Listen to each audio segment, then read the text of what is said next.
Our guest today is Jimmy McLoughlin, host of top UK careers podcast Jimmy's Jobs of the Future. Jimmy is the former special advisor to the Prime Minister on business, technology, and entrepreneurship, and served as the Prime Minister's business director at 10 Downing Street from 2016 to 2019. He helped to shape the business government's relationship with domestic and international businesses during a period of momentous change. In this episode, we spoke about the lessons that Jimmy took away during his time at Number 10, how he scaled his podcast and grew an audience, and his reflections on success and the future of jobs. I personally really resonated with his advice on what he would do if he were to start his career today. This episode is an action-packed one, and I'm sure you'll take away lots of insights from this. Enjoy! Hi, this is Janice. And I'm Sarah N. And we're your hosts for Explore This, a podcast for the modern-day working professional. Each week, we explore actionable insights on how you can thrive personally and professionally. Hi, Jimmy. I'm so excited to finally welcome you to the Explore This podcast. So let's get started with a little bit of a throwback question, because you've spent years exploring the future of work through your podcast, Jimmy's Job of the Future. It only feels right to start at the very beginning. What was the first job you've ever had, and what did it teach you about work?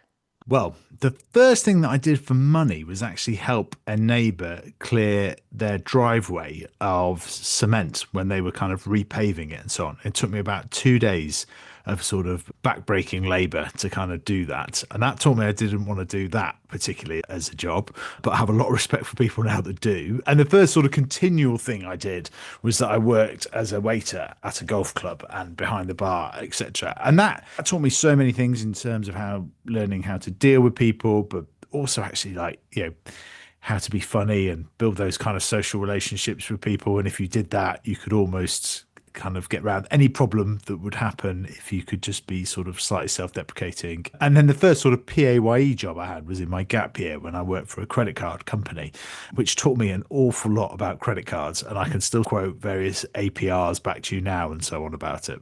Wow, I mean, it does sound like you have been quite the hustler growing up, a series of labor-intensive jobs and also getting those sales muscles really ingrained in you at quite a young age.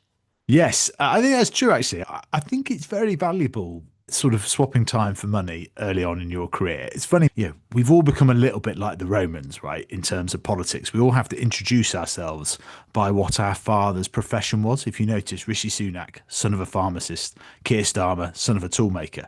Well, my father was actually a coal miner, and he also went on to become a Tory politician, to give the full story. But he worked down the mines, and he worked all the way through his teenage years. And he was always of the opinion in my early teenage years, my son's never going to have to work. He can focus on his studies. Well, I got to about age 16 and my father decided that actually probably quite a good idea for me to get a job and learn some things. And it's absolutely right. I've learned so much from all those different things and I've enjoyed it. And I enjoyed having a little bit of money in my pocket as well. And I think it is one of the sort of worrying trends that we have actually in the UK and beyond is that people don't have as many Saturday jobs. There isn't as much part-time work for younger people. And I think you do learn a lot, particularly, and I'm sure we'll get into this, in the whole kind of AI world of where those sort of, I don't like the term, but those softer skills, those human skills that we talk about, you can only learn by doing. You can't sit there and read a book on self-deprecating humor about how that can diffuse a situation. You can only do that by working in a team. And so I think it's a real challenge and we need to think about that because the value of work is so much. I couldn't agree more, Jimmy. I think before I started my first job in the real world, or rather the corporate space, I waitressed for quite a bit. And I have to say that it was one of the experience or seasons in life that really taught me so much about customer management, how to deal with people, how to be okay with doing work that feels very unglamorous, but that makes a big difference. Really. In hospitality, you are solving problems all the time. Whether you realise it, an order's gone wrong, something's slipped off, there isn't enough forks, or there's been a slightly dirty cup or whatever, and you're just constantly learning to solve problems. And as part of that, you're also dealing with prioritization. And I think that's one of the hardest things. And that is one of the things, by all accounts, that AI is going to remain rubbish at for quite a while, is learning, okay, well, what's like really important, what's urgent and needs dealing with now. And you're just dealing with that all the time. I mean, hospitality is basically just a string of things going wrong, right? So it's like you learn how to kind of like deal with them, who to turn to. And yeah, it's kind of invaluable in that sense. It is quite a relief to know that there are some jobs that will yet to be completely replaced by AI. And it's definitely something we want to unpack a bit more in our conversation. But Jimmy, you have had quite the front row seat to how the economy works, how jobs work, and the whole works of it, right? There's not many people I can say this to, but you've spent 3 years at 10 Downing Street between 2016 and 2019 as a special advisor to then Prime Minister Theresa May on business, technology, and entrepreneurship. So it's like mic drop moment there. Can you paint us a picture of what an average day looks like as the special advisor to the UK Prime Minister? Yes, I can. Well, it's funny you say it's a mic drop moment because, for a long time I've been able to say, oh, well, I'm a former advisor to the Prime Minister, and people would be impressed. But given what Britain's been through over the last 5 years, I have had to sometimes explain a little bit more about which Prime Minister and so on. But the average day would, for me, the first few hours would always be the same, generally, which is I'd wake up at around 6 a.m. I'd want to get the business headlines at sort of 6:15. I would then be into work, leaving for work, 6:30, reading City AM, checking emails on the tube on the way in.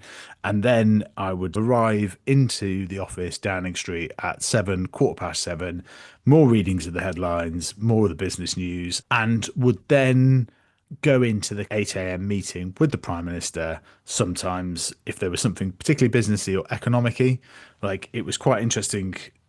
Meetings as status symbols are a fascinating topic that we can kind of get into in corporate land as well. But they're very important, number 10. Sometimes I needed to be in that 8 a.m. meeting with the Prime Minister. Sometimes I didn't. So I wasn't always there. It wasn't like part of the core sort of team like the Chief of Staff or whatever. But if there was a business, tech or enterprise thing, then I would often be there. Also, quite often I would get called with stock market updates from various people at 10 to 8, with people sort of outlining what they were about to announce to the stock markets. And obviously that was all market confidential, but they wanted to let Downing Street know. So that there was that. And then basically would be into a series of internal and external meetings throughout the day. Like that was all it was about, was like meetings with various businesses that were coming in, lobbying groups, of which there's a huge amount of, and then also internal meetings, right? So trying to get the Prime Minister's thing on the agenda, like trying to work out what we were doing on various policies, fitting in with these things. You then also have cross-governmental meetings as well. So we would have a meeting where we would have all the economic departments. So it'd be Treasury, business, transport, all meeting together to try and do things and try and make sure that we were coordinated. You'd also be fielding pitches for the Prime Minister to open various events. So you had all this array of different things that were going on. But the big part of my role was business relations. And so essentially I was there as a gatekeeper for the British and international business community to feed into the Prime Minister stuff that was going on and take the Prime Minister's message out to the business community and kind of explain what she was trying to achieve. And if you think of the years that I was there, 2016 to 2019, it was quite important because there was this thing called Brexit going on, and there were certain things that we could not say in public, and there were certain things that businesses didn't want to say in public either about this. So I like to think it was quite an important time that I did that role in terms of it. And actually all the conversations that I've had with businesses, actually none of them really leaked to the media, which I think says a lot about the nature and the trust that we had with the business community. My immediate takeaway, it sounds like a very stressful but very important job that you had at the time, particularly in that season of Brexit, navigating all of these different needs, interests of different parties, and trying to do so in a way that was beneficial for all the parties and the interests of the business of the British economy. And without divulging too much national secrets, if you could recall the biggest challenge that you faced while you were in the role, something that really stretched you or shaped you, what were some key takeaways that you had from that? I think Brexit was such a big deal, and it was kind of like the driving mission of the government. And it was difficult because a lot of the business community, and particularly the big business community, were not supportive of it. And I think that they perhaps regretted in some ways not making the case stronger for remaining in the European Union. So there's quite a lot of challenge with that, and having to deal with sort of egos and status at that kind of level as well is quite challenging. There's just lots of things that when you get to that level are very different about what kind of drives and motivates people. So that was a sort of real challenge to learn that and work out, the drivers of people, and in politics as well, because some of the things in business relations I would often work with. We had a quite a senior banker come in and join us for one of the years that I was there. And one of the things that he said to me was he'd worked in banking for 30 years. And he said it was fascinating working in an environment where you basically strip finance and money completely out of the process, right? And that was one of the things in Downing Street that was one of the many strange things about it, was that all your salaries were published. So every December, all the special advisors' salaries would get listed. And it was funny because you would definitely take a look at what everyone else was being paid, but actually it didn't really matter. Like, the things, Really? well, the things that mattered were, did the Prime Minister listen to you? Could you get FaceTime with the Prime Minister?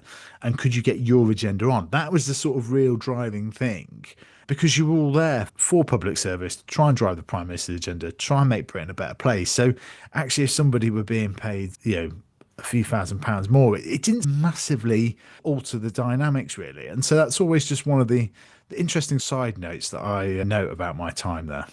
Interestingly, I've heard you describe your working relationship with then Prime Minister Theresa May as a really formal one, because I think there was an interview I saw where someone asked you like, "Oh, did you guys make small talk? The how was your weekend kind of talks," and you alluded to the fact that it was actually really formal, where to the point that if you had an idea, you had to write it down and submit it into a red box.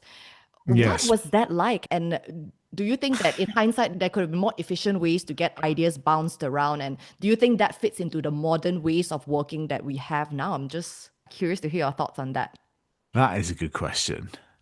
So let me take the efficiency point. I actually think it's a very efficient way of doing it, right?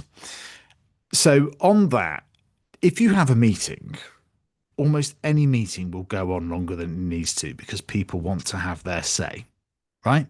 Mhm. And I remember a few meetings with the Prime Minister where I just thought, we're just going over this all again, right? We're not moving this forward. And it's quite hard for those things to be brought to a close as well. Like, if you watch The West Wing, Jed Bartlett is famous with being like, what's next? What's next? To kind of move things on. So I think the box process is quite efficient. I mean, I found it hard as a dyslexic because I don't like writing, find it quite hard to sort of do. I found that challenging in that, but it did really make you think it through in terms of like, okay, well, I've got 3 or 4 pages here. Like, what am I putting through?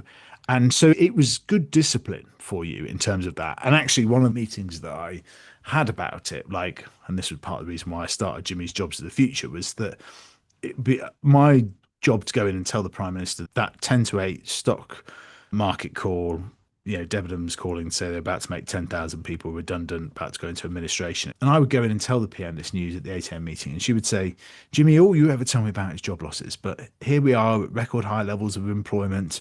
Where are all these new jobs coming from? And actually, from that sort of conversation onwards, I thought, well, in my weekly note to the Prime Minister, I'm actually going to include a business that has created some jobs, or a business that we might not have heard of that has created some jobs. And that was a big part of my responsibility, was, as I saw it, being the entrepreneurship advisor, was to try and get different companies in, because that was the thing. You've got the big footsie companies are very well oiled at engaging with government. They know what they're doing. They've got big teams. They're professionalized at it. Yeah, this entrepreneur that started 5 years ago that's running a hyper growth scaling company that also isn't regulated doesn't really have any need to engage with the government, frankly. So that was always kind of one of the things that I would try and do. So I think it was relatively efficient. I think in terms of ways of working, people need to share ideas and people need to brainstorm. But actually, one of the best ways of brainstorming that I was taught when I was at Stanford is that if you are just having a conversation with people, it often tends to be the alphas that dominate the conversation and kind of get the ideas forward. And because of the way they present, that's the best way.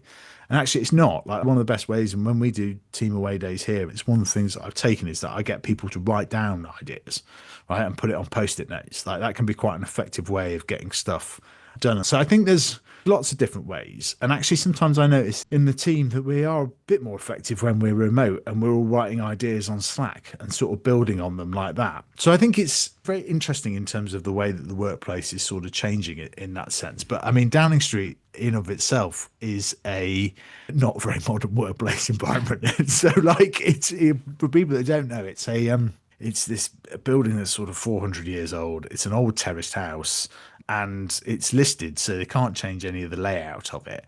Essentially, a lot of the special advisors are in old box rooms that servants would have been in. And you'll often have these 3 or 4 quite powerful special advisors sort of stuffed together on the second floor next to a chimney stack. It's a funny environment to work. It is not probably somewhere you should be running a G7 country from.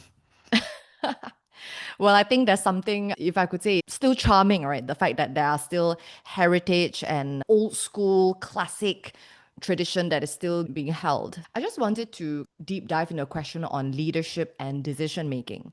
I think as you alluded to, you were there in number 10 Downing Street at a time where it was particularly challenging for different areas, immigration, education. And I do recall the year 2016 really well because that was the year that I was about to graduate, return to Malaysia, and I happened to be in Glastonbury. And that was when the announcement of Brexit came out, right? So Yeah. clearly very interesting times for Britain during those 3 years. And I can only imagine, the pressures on Theresa May at the time as well, and for the entire Prime Minister's office, the cabinet. Were there any particular lessons that you took away from her when it comes to leadership, when it comes to decision making? I mean, many. I think some of the things that stand out is the ability to kind of keep going, right? Like, and that was often said about these May as Prime Minister, sort of dogged determination to public service and just to kind of keep going. Also, the ability to make decisions and to make decisions quickly is something that I've seen that is quite important in both politics and entrepreneurship. And I think there can sometimes be a tendency, particularly in politics, to sort of kick decisions down the road. And there's loads of examples of where this is the case. But actually, Brexit, for all of the challenges, it was something that ended up being dealt with within 3.5 years. Like it was actually, when you look back at it in terms of the course of human history, like it was relatively quick. I won't say it was straightforward, but actually it was quite quick. When you can see the times that we have for some consultations in government policy, this was a huge thing and a real kind of drawing of the architecture of the British state, and actually it was able to be done within 3.5 years. So that ability to kind of take decisions and move forward is really important. On the note of taking decisions and moving forward, you transitioned out of politics in 2019 into something completely different. You started your own podcast, Jimmy's Jobs of the Future, which is now one of the UK's top careers podcasts and with a growing creative business around it with Boxlight. And I know you've talked about the humble beginnings that you had with just a 40-pound mic and a few hundred listeners. So for our listeners out there who are creators or aspiring entrepreneurs, could you share with them some advice about building a community or an audience from the ground up? One of the key bits of advice is that you just have to think about distribution a lot when you're wanting to build a podcast there. And it's really difficult because you design, but it's just like business, right? You can design the world's best product. If you can't get it in front of everyone, you're never going to sell it. You're never even going to have the opportunity to sell it. So that is really important. And it's something that we spend a lot more time on. It will take probably an hour to set up a recording. It will then spend an hour and a half recording the episode. And, you think that's it, then done. Well, actually, there's a lot more that goes into it after that. The whole packaging, the kind of social media promotion, the pulling out the bits that were best. And I resisted some of that stuff for a long time. I was like, we're a serious business show. We're not going to be on TikTok. Well, that was just me being sort of a bit scared of my former self, I think, a little bit. And, I still leave some of those early TikTok and Instagram reels up because they were so terrible that any job is going to be a bit like that. Anything that you do new is you're going to be bad added it at the beginning. That is just the way that life works. So that's the biggest thing about growing a community is you just got to think about the distribution, right? Like you've got to think about how you're going to get people to listen to or engage with your products, whatever that is. And yeah, we've got a lot better at that over the years of doing it. I think the distribution part, I could not agree more, Jimmy. I think it's one thing to record a podcast. I mean, obviously, getting the guests, writing the script, having the conversation, but to later put it out there and to try to reach as many people as possible. That is, you know, it's the second part of the execution, but equally or more important as well. It totally is. But the other flip side I give to people that are doing podcasts that perhaps aren't growing as much of the listeners as they want is that I do think that social media has slightly warped our minds on all of this stuff. And, having 40 or 50 listeners is fine. If you think about that, is a room above a pub, right? That's like actually a pretty full kind of room. So don't get warped by these, the Stephen Bartlett's getting millions and millions of listeners. And I've definitely fallen into that trap at various times. I mean, one of the real unexpected benefits and consequences of me doing a podcast is like my family now really understand what I was doing at Downing Street. I think they spent 3 years wondering what on earth I was up to in there, and friends as well. And they all kind of enjoy it and listen to this. They don't listen every week. Of course they don't. I've got used to the fact that nobody is going to listen to Jimmy's Jobs of the Future every single week, apart from maybe my mum. So that's also just something else that I give to aspiring podcasters is don't fret about it and just do it because you enjoy doing it as well, right? Because then you can just carry on forever with it. Love what you hear on the Explore This podcast? Consider supporting us on Buy Me a Coffee. It's the easiest way to show some love and help keep the mics on and the ideas flowing. Just one virtual coffee helps us bring you more great conversations, stories, and laughs. Just head to buymeacoffee.com/explore this or hit the link in our show notes to show your support for independent creators like Janice and myself. Thanks for fueling our creativity one cuppa at a time. Now back to our episode.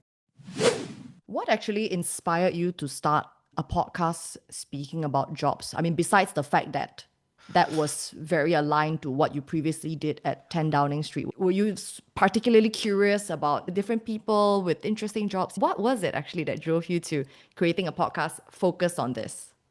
Well, I knew the technological change was coming. I didn't perhaps appreciate how quickly it was coming with AI, but I just thought we're going to have a really big disruption of jobs again at some point. We're going to have another kind of deindustrialization of it. And I just thought that essentially careers advice at school was never going to get better. And because the job market was getting more complicated and the traditional ladders of being able to start on the shop floor, then become the store manager, then the regional manager, and then maybe make the boardroom, I felt that was disappearing. At the same time, I felt, well, there's a lot more jobs that are opening up, right? One of my favorite episodes that we did was with the chief executive of Football Manager, which is a very popular video games company, now employs 300 people out of the old Olympic site. And I just thought, gosh, if I could have listened to that chief executive age 16 tell me that he didn't just need computer programmers, but actually needed people that could write English narrative and all these different jobs that were at Football Manager, I thought, gosh, that could have like really inspired me. And so that was the crux of it, was like there's this paradox, which is there are more jobs becoming available, more exciting jobs, but at the same time, it's actually becoming harder to navigate those things if you don't have the skills, knowledge, or contacts of those worlds. So it was like, can we make this show? Can we build an economist for a new generation? Was my working idea, right? And could we come up with some new ways? And that's been the core of the show, and still remains it today, is making careers and business information accessible, informative, and hopefully a little bit entertaining at times. I don't always get that right. It's still quite a serious topic. There's that. There's all of that, which is kind of core to this day. But when we look back at the timeline of it, I'd been out at Downing Street for a year. We'd had a pandemic. My wife had gone back to work as we just had our kid when we left Downing Street, and she was a doctor, so she went back. So I'd been a stay-at-home dad in the pandemic and couldn't see anyone, 5-month-old, so we couldn't watch TV. So we listened to lots of audio, and I thought I needed to do something to stop me going absolutely crackers. And I also thought it might help me find my next job. But it turned out that my next job would be interviewing people about their job. So Oh, that that's so meta. yeah, exactly. So there are all of these different things, and it's a bit like the great Steve Jobs Stanford commencement speech. And if you haven't seen this and you listen to this podcast, you'll definitely enjoy it. But it's Steve Jobs giving the commencement speech in, I think it was 2011 or so. And he's basically joining all the dots back of his career and how it had kind of like impacted it. And it's a brilliant speech. And it's been watched, I think, about 35 million times, which is about the same as all Jimmy's Jobs content put together ever on just this one speech. So, yeah, it's funny how kind of life works out. I want to talk to you about the future of jobs, Jimmy. And this is a topic that you have been unpacking for years on your podcast. And particularly about right now, there is so much anxiety about AI, about automation, and it doesn't help particularly against the landscape of the very soft job market that we have here in the UK. And I think the Office of National Statistics even mentioned that this has, been the highest rate of declining job vacancies in years. Goldman Sachs predicts that 300 million jobs could disappear by 2030. And with the rise of agentic tech, where people build AI agents to perform their complex tasks, how do you see this affecting the workforce today?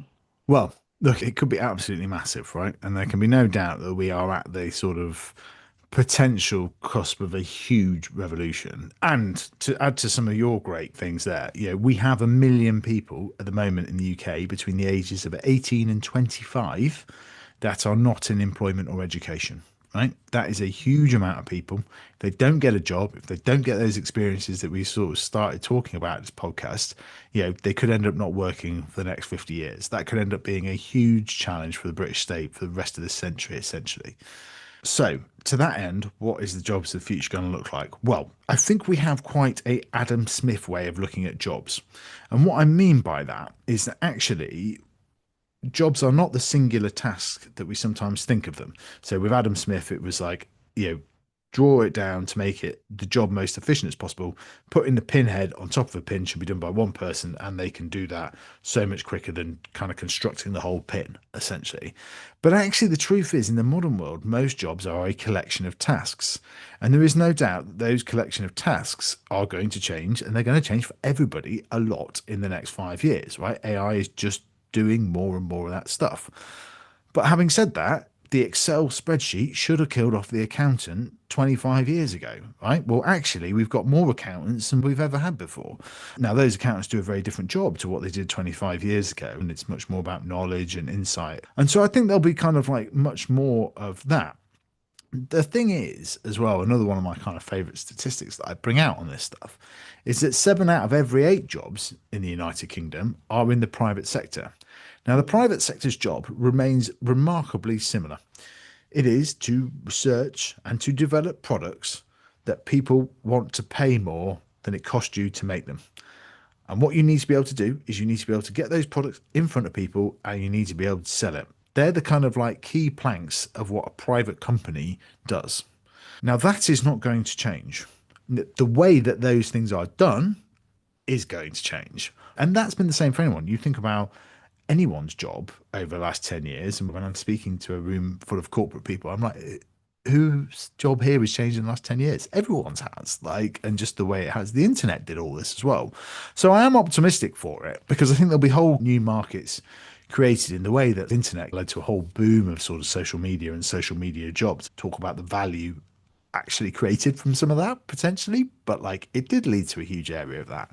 So there'll be lots of things like that that get developed as well. So I think we're right to be worried, and I think we're right to be kind of concerned and look at the future. And I think it could be a huge change in our economic model. And I don't think that Westminster has got its head around it. Yeah, we've had Peter Kyle, the technology, now business secretary, on the podcast a few months ago. He said he thinks AGI will be here by the next general election. That is not something that Keir Starmer, the Prime Minister, disagreed with when he came on the podcast. We're a little bit more cautious than Peter. But, we are looking at a really big change with that. But nobody's quite got the definition sort of clear and what that looks like. I think it goes back to my previous answer as well, is you've got to kind of be a bit uncomfortable with the ambiguity of it all and how it's all going to change. But yes, I do think it could be a large change coming. There will be a large change coming, because even in the past 2 years, there's just been so much evolution to how we are getting work done in even just in the traditional corporate sector, right? Much less other areas that could be rapidly disrupted. In what ways can policies move faster to be able to keep up to the evolution of technology in an ideal world, right? Let's say obstacles aside, red tapes aside. That is a good question. I feel like I'm saying that a lot, but you clearly have thought about these. So I think the big opportunity for policy, one of the things that we would sort of run into quite a lot in government is government has often thought about these various challenges before, right? Like a classic one at the moment is like, how do you get growth? And that's really kind of like big meta topic. But there will have been lots of initiatives over the last 20, 30, frankly, almost 100 years of like, how do we get more economic growth? Does that come from how do we get more businesses started? Is it how we get them scaled up? All these different things. And government will have tried lots of these different things with differing degrees of success. But often there'll be nobody there that was there 20 years ago when that particular line was discussed. So I think there's an opportunity like to input a lot of this stuff. There's a great company out there called Apolitical, which does this kind of like on an international basis. So you can kind of put into it, okay, well, how has Sweden achieved various growth? Like, what has Sweden done to encourage more businesses to be started and scaled up in the last 20 years? And you'll get like a document from that. And so that's what I think a really big opportunity of AI is to join a lot of the dots of this stuff. But I also think it will be one of the big skills of the future is understanding how government works, how to build coalitions within government, and how to make force government change through will be probably one of the bigger skills of the future, actually. And like I said, that is a massive skill in itself. Like there's lots of different things as part of that. But yeah, so that's kind of like somewhere where I see a really big opportunity, right? And you'll also be able to get AI that will be able to mirror the sort of countries that are similar to the UK, etc., and so on. So yeah, that's a big opportunity for it. Yeah, I think it remains to be seen how, education policies might also adapt in line with that. So I want to kind of explore more of a personal note. And I know this is something that you ask your guests on your podcast as well. If you were in your early 20s today, knowing everything that you know now, how would you approach building a career in this new landscape? So, yeah, I thought you might ask me this, and I hadn't quite sort of like worked out my entire answer for it. It is one of my favorite ones to ask because, interestingly, it often puts people on the back foot because they haven't thought about it, or they would think what they might do differently if they went back in their career 40 years ago. But what I try and do is exactly what you've done and ask about it in the context of today. And I asked Tony Blair it, I've asked William Hague Mhm. it, and it always slightly throws them. I think probably William Hague was my favourite because I thought he has done so many interviews. Yeah, you could almost see the cogs turning about like partly because he was also running to be Oxford Chancellor at the time, which is partly why he came on the show. So he's trying to think of the most kind of like politically astute answer for it as well. They both interestingly said they would like to have done more science, right? Now, that is something that I agree with, but I was so terrible at science that I just cannot see that being a realistic answer. It's essentially like saying that I'd like to change my genetics, Janice, on that. Like I was awful at it.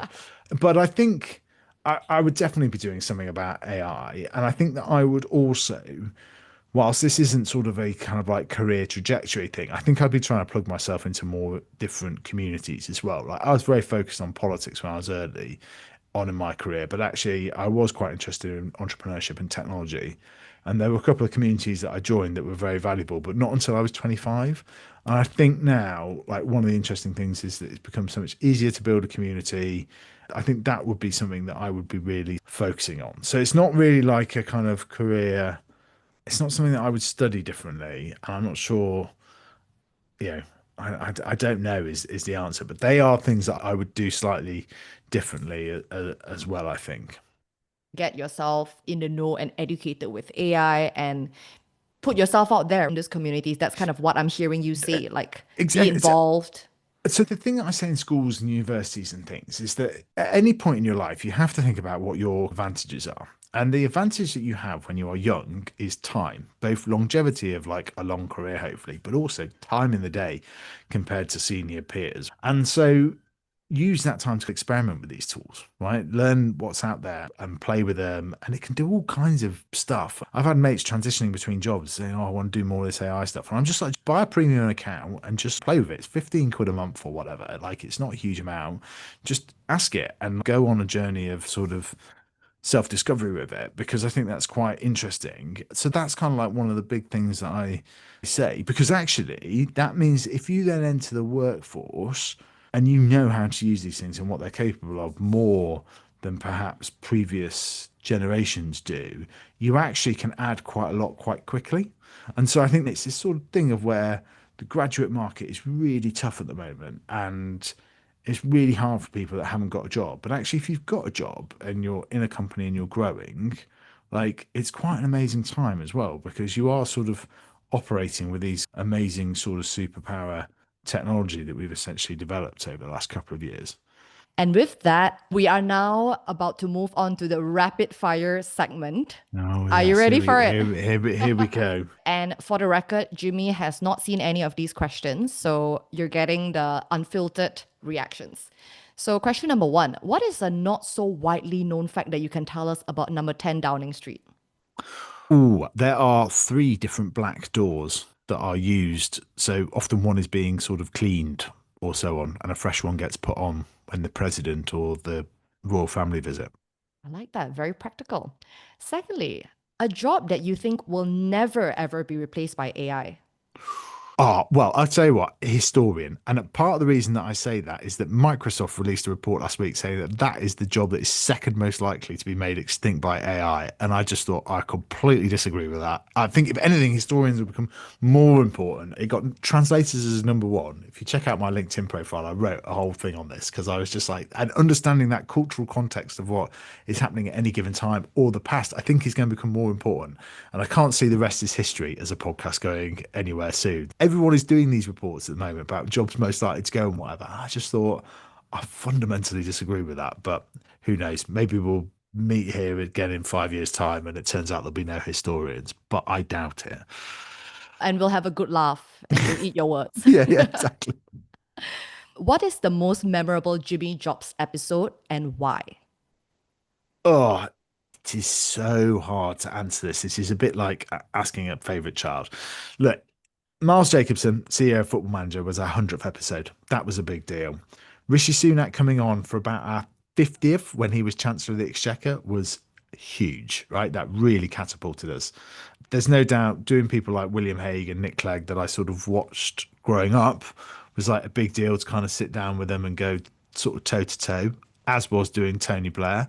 So I'm sort of being really drawn here to the political ones, but a couple that sort of stand out that aren't so of that sort of big household name sense. Ben Francis of Gymshark was a huge deal, and doing it with Noel Mack, who I think has been really instrumental in building Gymshark as well. It was really interesting listening to Noel on that. But some of them are like Patrick O'Mahony, who runs a company called New Substance. I almost guarantee you won't have heard them, but I can guarantee that you will have seen what they do. And that is they do the firework displays that are now done by drones on New Year's Eve. And that's 50 people based in Leeds. And I think that's just like incredible jobs of the future. And so I love doing that episode and learning all about that. So look, there's a wide variety. You just gave me like I five know, or I've just six, given Jimmy. you like 10 of it and so on. Bit of a cop-out answer, but I'll take it. Yeah, sorry. All right. Dream podcast guest. Oh, Manifest it, Jimmy. yeah, probably Demis Hassabis.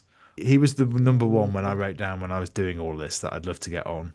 Elon Musk would be incredible as well, like probably creating more jobs than anyone across more industries than anyone has done. But, you know, it comes with a bit of baggage nowadays. Jeff Bezos would be amazing as well. George Osborne is another one that we haven't had on yet. We're quite close. He's been at the sort of top of finance, journalism, and politics. So I think that's very interesting. I'd love to sit down with him and be like, what are the parallels? What are the differences? Wow, all very fascinating guests for different reasons. Sorry, I'm really breaking your rule of quick fires. No, I'm loving it. All right, in an alternative universe where podcasting didn't exist, what job would you be doing? I did have a sideline in stand-up comedy I did think you were going to say for a that. while. But the thing is, I realized that it's an awful lot of work and it's a lot of like driving up and down the country. So now I just prefer the after dinner speaking, which is talking about my time in government. But that is a great example, I think, actually, of what people should try and do. It's like, okay, I'd really like to do that. We'll give it a go, find out which bits of it you like and which bits of it you can kind of incorporate into your daily life or weekly life, whatever. When I left number 10, I was like, okay, what could I do that, could be completely different? So yeah, the ability to go into a room and make people laugh, I just think is amazing. I'm in awe of people that can do it. And last one, what is the best or worst career advice you've ever received? I'm going to give the same answer for this because I think it's contentious in both ways. Follow your passion and you'll never work a day in your life. I think is both great advice to a degree, but it's also quite shallow. And that actually your passions will change. And when you are doing what your passion is for a job, A, it might take the fun out of it a bit because it changes your relationship with it. But B, you might also be realizing that there are lots of different facets to the job. And actually, it's one sort of quite specific bit that you enjoyed and so on. So the example I give is the first sort of proper job I ever wanted to do was football journalism. I thought that was primarily writing at the time. I find writing hard, as I've said, being dyslexic. But I just thought, well, that's my passion. Football's my passion. So I just think it is something that's very easy to sort of say when it comes to careers advice. And it makes you sound really noble and that you found your passion and da da da da da. But it's just so much more complicated than that because I wrote a piece of careers counsel. For anyone that is interested, I do have a Substack. It's jimmysjobs.substack. And I wrote in the summer, actually, a whole kind of thing about basically the elderly sibling advice that you would give to young people. So I did it around A-level results, but I made it in mind with anyone that was kind of like, just starting out in their career, right? And I wrote all these different things that you should try and think about doing. And I basically wanted to write it as that elderly sibling. And I'd realized that it was going to be 20 years since I'd left school. And so basically this was the last year that I could probably really get away with that elderly sibling vibe to it. And I just wrote a whole load of stuff on there and I reposted it to LinkedIn. And that the whole don't follow your passion thing was like something I got so much stick for and people really argued with. But I think it's a really important thing to be quite open and honest about because yes, it's amazing, obviously, if you can find that thing and you can make a kind of like business or be paid properly about it. Another phrase that gets trotted out that's used often is find something that to you feels like play, but to other people looks like work. Yes, again, great, but that stuff is really hard to come by. So that I think is both the best and worst advice that you can give. I resonate with a lot of what you said because while I think that it is a romantic idea of finding a job where you feel so passionate about that every moment when you wake up, you're like bouncing out of bed. But at the same time, it makes it feel like it's a destination. And if people don't arrive at a destination, then they are not doing work that is ultimately the right fit for them, which can be dangerous for young people out there, right? Because they might quit and keep trying to start new things, all in the name of this elusive passion that we speak about. So. Exactly. And passions and things change and whatever. I see that through the Jimmy's Jobs of the Future podcast as well. My passions and interests have changed. And, this core of it is still about entrepreneurs that are creating jobs, but we've definitely added different bits along the way to that. And that's, it's kind of fine. Yeah. I mean, no pun intended here, but I mean, it's a topic I am very passionate about. So who knows, maybe a second episode with Jimmy is needed there. But Jimmy, the final question that we always ask our guests at the end of every episode, what is the one thing you recently explored that surprised you? I sort of worried about bringing it back to jobs again, but I do think the amount of people that aren't in employment at the moment is really staggering, and the fact that it's almost close to 10 million. But for me, that is an awful lot of people that aren't contributing to the economy. That's of working age in the UK. And I think that is something that we really need to think about and so on. So that's probably the thing. And a bit like the 1 million under 25 as well is the thing that's really stuck with me. And with that, thank you so much, Jimmy. This conversation with you has been informative, entertaining, and, just really, really enjoyable. So for our listeners out there, I hope that you take away so much. A big thank you to you, Jimmy, for your time here on the Explore This podcast. If you stuck around to the end of this episode, we want to say thank you for exploring with us. And if you don't already, please follow us on Spotify, subscribe on Apple Podcasts, leave us a rating and review, and most importantly, share this episode with your friends. We'd love to hear from you. So you can also connect with us on Instagram using the Instagram handle Explore This Podcast. ACTSPLORE This Podcast. New episodes for Explore This drops every alternate Mondays at 8 p.m. See you then!